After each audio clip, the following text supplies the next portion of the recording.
దానికి స్థలము దొరకలేదు కనుక ఓడలో ఉన్న అతని యొద్దకు తిరిగి వచ్చెను. తలపైకెత్తండి. అరే కాకి వెళ్ళిపోయింది, రాలా. ఎక్కడి నుంచి వెళ్ళింది అది? సన్నిధిలో నుంచి ఎక్కడికో వెళ్ళింది, పడిపోయింది. దానికి అడ్రస్ లేదు ఇక. కానీ ఈసారి పౌరం వెళ్ళిందంట. అరికాలు మోపుటకు స్థలము లేక మరలా తిరిగి వచ్చిందంట. ఇందాక మిమ్మల్ని అడిగాను, నేను మరలా తిరిగి అడుగుతున్నాను. కాకి దొరికిన స్థలము పావురానికి దొరకదా? దొరకదా?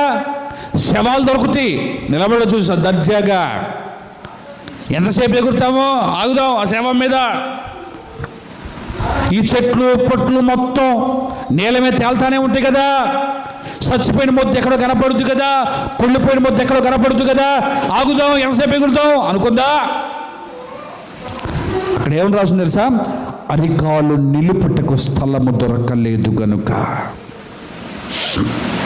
నీవు నిజముగా దేవుని అభిషేకం చేత నింపబడ్డ వ్యక్తివి అయితే, నీవు నిజముగా అభిషేకంలో నిలబడ్డ వ్యక్తివి అయితే, నీ కాలు ఎక్కడ పడితే అక్కడ పెట్టవు, నీ ఆలోచనలు ఎక్కడికి పడితే అక్కడికి వెళ్ళవు, నీ చూపు ఎక్కడికి పడితే అక్కడికి వెళ్ళదు. ఎక్కడ పడితే అక్కడ ఆగిపోతాడు. సంగతి ఏంటి? పౌరంగా అది కాకి, పౌరంగా అది కాకే. అరికాలు మోపుటకు ఆ మాట చదివితేనే అసలు తల తిరిగిపోతుంది. అసలు అరికాలు మోపుటకు స్థలము దొరకలేదు కనుక. ఏ స్థలం ఎంచుకోలేదు, ఉంది కానీ దానికి సరిపోదు. అంతేనా? హల్లెలూయానేనా? ఆమేనేనా? మహిమేనా? హల్లెలూయా. అరికాలు మోపుటకు స్థలము దానికి సరిపోలేదు. మనమెందుకు ఆగాలి?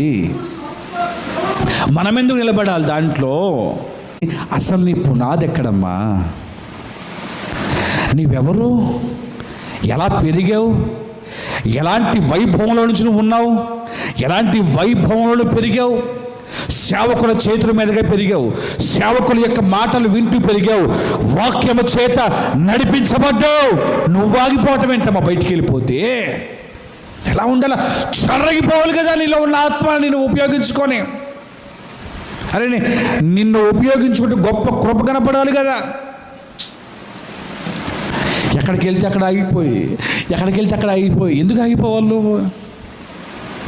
ఇందాక పాడే గమ్యమే లేని నువ్వు ఎక్కడికి వెళ్ళా నీకు తోడున్న దేవుడు నీతో ఉండడన్న సంగతి జ్ఞాపకం లేదా?